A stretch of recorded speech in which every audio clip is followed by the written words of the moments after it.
Bonjour mes amis, bonjour mes étoiles, j'espère que vous allez bien. On va dire merci à la marque Authentique by FMK qui m'habille. Vous voyez le polo, il est trop beau. Et ce que j'aime bien, c'est le détail à l'intérieur. Pour nous les femmes qui mettons le maquillage, on n'a pas de souci à se faire à ce niveau-là. On ne va pas salir l'école pour être bizarre au cours de la journée. Aujourd'hui, on a une story time qui parle de VIH-Sida. Si vous avez déjà été confronté à ça dans une relation, si vous êtes arrivé à vous inquiéter du statut de votre partenaire et vous ne savez pas comment aborder le sujet, c'est une vidéo que vous devez regarder jusqu'à la fin parce que notre étoile raconte qu'elle est dans une relation avec un homme marié depuis 4 ans. Ça, c'est pas le sujet du jour. Aujourd'hui, l'homme n'est plus marié parce qu'il est veuf. Il a perdu sa femme il y a 6 mois. Et les bruits de couloir font état de ce que cette femme-là serait décédée à la suite, serait décédée des suites du VIH-Sida. Alors elle est inquiète. Un homme marié, logiquement, n'utilise pas de préservatif avec sa femme. Avec la maîtresse qu'elle est, il n'a pas aussi utilisé de préservatif, étant donné qu'elle a été enceinte plusieurs fois, mais qu'elle n'a pas gardé ses grossesses parce que l'homme lui a dit qu'il ne voulait pas faire d'enfant hors mariage. Aujourd'hui que sa femme est décédée, qu'elle apprend cette nouvelle, c'est la panique. Elle stresse et c'est tout à fait normal.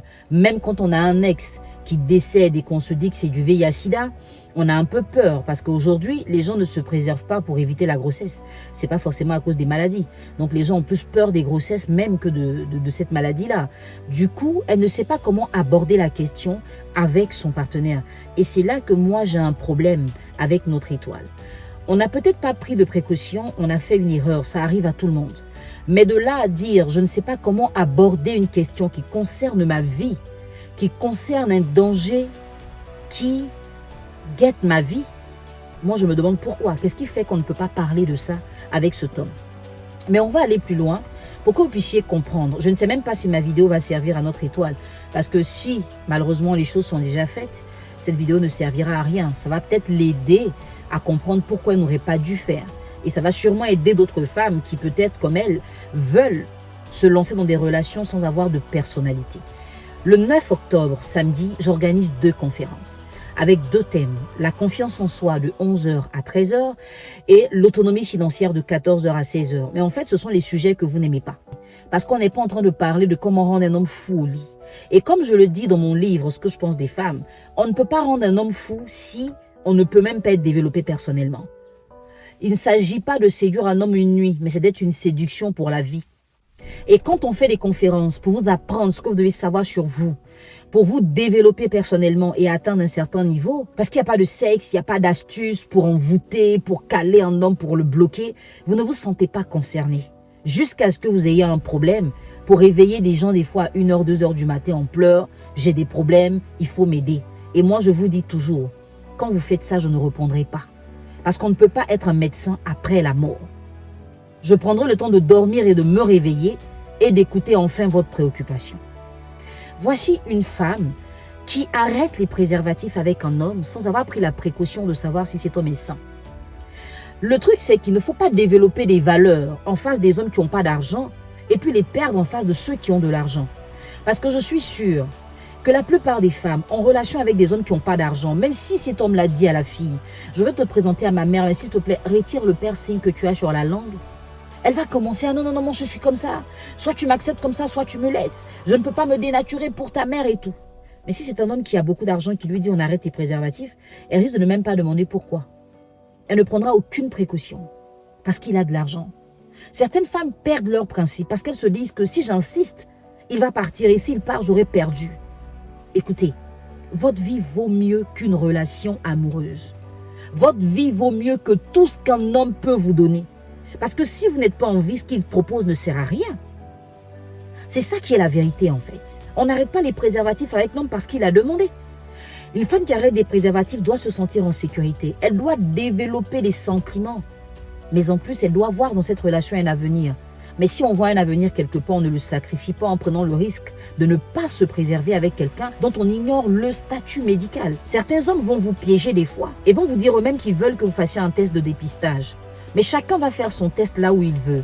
Des fois, c'est un homme qui est déjà contaminé, il le sait. Il est même sous antirétroviraux. Il va aller sortir un test imprimé par un ami médecin. On marquera séronégatif. Vous êtes vraiment séronégative, mais lui ne l'est pas. Il va venir vous brandir ce papier et vous allez croire qu'il va bien. Idéalement, Ces examens se font ensemble, chez un médecin que personne de vous deux ne connaît. Pour que vous soyez sûr que vous êtes avec la bonne personne parlant de santé. Aujourd'hui que les carottes sont cuites, mais qu'est-ce que tu as à tourner autour du pot? Pour aborder une question aussi essentielle, tu as besoin de la permission d'un coach. Tu as besoin d'idées. Bon, quelle idée je te donne? Ok, attends qu'il mange, qu'il soit bien rassasié avant de lui demander. Hey, il n'y a pas de méthode à avoir dans ça. C'est ta vie, c'est un risque. Combien d'avortements tu as fait, toi-même tu l'as dit. Tu aurais pu mourir et si tu étais morte, il aurait trouvé une autre pour te remplacer. Dieu merci, tu es en vie. C'est un signe pour te dire, c'est le moment de te lever sur ta vie et d'arrêter de faire des erreurs de gamine. Donc tu ne dois plus avoir l'attitude d'une adolescente qui a peur de demander l'argent de poche parce qu'elle ne sait pas si on va lui donner. Non. Vous ne pouvez pas vous battre, revendiquer l'émancipation et ne pas manifester l'émancipation dans vos relations. Soi-disant, vous êtes avec des hommes qui ont de l'argent. Je ne suis pas d'accord qu'une femme accepte de subir parce qu'un homme a de l'argent. Comme je le dis, la seule chose qu'un homme peut donner à une femme qu'elle-même ne peut pas se donner, c'est un enfant. Si c'est de l'argent, une femme peut se le donner. Si c'est une maison, elle peut se l'acheter. C'est une voiture, elle peut se l'acheter. Mais pourquoi vous voulez que les hommes vous achètent forcément? Et après, c'est vous qui réclamez le respect. Mais pourquoi vous-même, vous ne vous respectez pas? Pourquoi vous ne respectez pas votre vie? Pourquoi pour vous, il n'y a pas d'urgence à prendre soin de votre vie? Mais il y a plutôt l'urgence de plaire à un homme qui va vous garder dans sa vie. Je ne peux rien te dire par rapport à ça. C'est une question de vie ou de mort. Logiquement, tu dois aller faire ton test de dépistage. Et si tu vas le faire, déjà, pour être tranquille dans ta tête, après tu abordes la question avec lui. Et exiger qu'il fasse son test s'il a envie d'être avec toi. Et vous allez le faire ensemble, chez un médecin qui ne connaît pas. Ça te permettra même de savoir quel est le statut qu'il a, quel est le risque que tu as pris d'être avec quelqu'un sans avoir pris la précaution de connaître son état de santé. Et pour ça, tu n'as pas besoin d'autorisation, de permission, tu n'as même pas besoin de conseils. De temps en temps, affirmez un peu votre personnalité. Et même pour affirmer une personnalité, il faut la voir. Et quand on vous demande de venir à des conférences sur le développement personnel, ça ne vous intéresse pas. Parce qu'aujourd'hui, c'est beaucoup plus simple pour une femme de développer son postérieur et sa poitrine que de se développer personnellement. C'est beaucoup plus simple pour une femme de se rendre belle que d'embellir son esprit et d'apprêter son âme.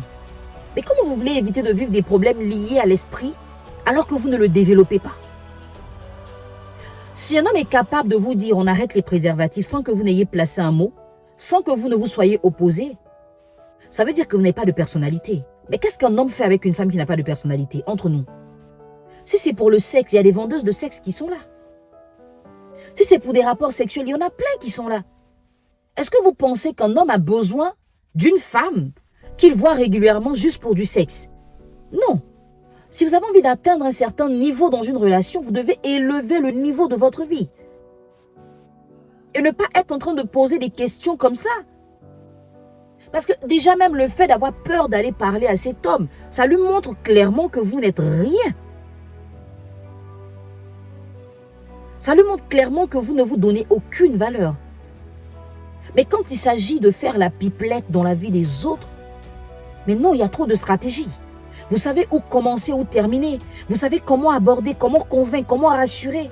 Vous savez faire ces choses. Mais pourquoi pour vos vies, là, vous n'arrivez même pas à vous imposer? Pourquoi? Vous ne sortez pas avec des hommes qui ont des cornes. Et même s'ils en avaient, si vous arrivez à avoir des rapports sexuels avec eux, ça veut dire qu'il n'y a plus rien qui doit vous effrayer. Et certaines femmes ont peur d'aborder des sujets importants avec leur partenaire. Des fois, les femmes vont discuter, vont demander en coaching, mais comment je fais pour lui dire que j'ai appris qu'il a un enfant? Mais comment tu veux faire pour lui dire ça? Bon, comment je dois faire pour lui dire que je veux travailler? Mais comment tu veux lui dire ça? Ce sont des sujets qui sont tellement simples à aborder que si une femme a un problème avec ça, c'est qu'elle n'a pas de personnalité, elle n'a pas de caractère. Parce que ce que vous oubliez des fois, vous n'avez pas de caractère, vous êtes juste mal poli, c'est différent. Parce qu'une femme qui a du caractère ne subit pas. Elle sait en placer une sans manquer de respect. Mais une femme qui manque de respect à longueur de temps et qui ne peut pas décider de sa vie, elle n'a pas de personnalité, elle n'a pas de caractère. Et vous vous illustrez tout le temps comme ça dans les commentaires. Il suffit qu'on aborde un sujet qui vous touche personnellement, vous insultez tout le monde. vous parlez mal, vous clashez. La preuve que vous n'avez rien à dire. Vous ne pouvez même pas mener un débat d'idées de façon cohérente. Mais vous voulez que les hommes vous respectent. Qu'est-ce qu'il faut respecter en fait? Comme vous le savez, pour vous qui faites des séances de coaching avec moi, je ne suis pas là pour caresser les femmes dans le sens du poil. Quand on veut aider quelqu'un, on lui dit la vérité. Il y a des gens qui vont toujours vous endormir. Tu t'es dit, j'allais venir dire, ah oui, c'est un méchant monsieur, peut-être même qu'il savait qu'il était malade. Non, je ne suis pas là pour ça. Je ne suis pas là pour ça parce que tant qu'un homme t'a dit, je ne veux plus utiliser de préservatif et qu'il ne t'a pas violé, tu pouvais dire oui ou dire non. Si tu as dit oui, c'est que tu étais d'accord avec. Donc des fois, assumez vos erreurs et arrêtez de toujours vouloir qu'on place des gens comme des bourreaux et qu'on vous présente comme la victime.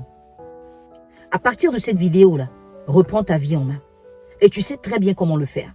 C'est juste que tu as peur de le faire parce que tu te dis qu'en t'affirmant, tu vas perdre certains avantages. Mais ces avantages ne sont qu'accessoires devant la vie que Dieu t'a donnée. Dieu ne peut pas te donner une vie et tu attendras un homme pour mettre cette vie en valeur. J'espère que cette vidéo va aider les autres. Vous pouvez toujours vous inscrire. Vous pouvez commencer à prendre vos tickets pour la conférence du 9 octobre. Vous pouvez continuer d'acheter le livre. C'est un livre en développement personnel et en gestion matrimoniale. Toutes les personnes qui l'ont lu ont apprécié. Si tu ne l'as pas lu, cherche à le faire. Et si tu n'es pas satisfaite, tu seras remboursé. Que tu sois un homme ou une femme, tu peux lire. Passe une agréable journée et que Dieu nous garde.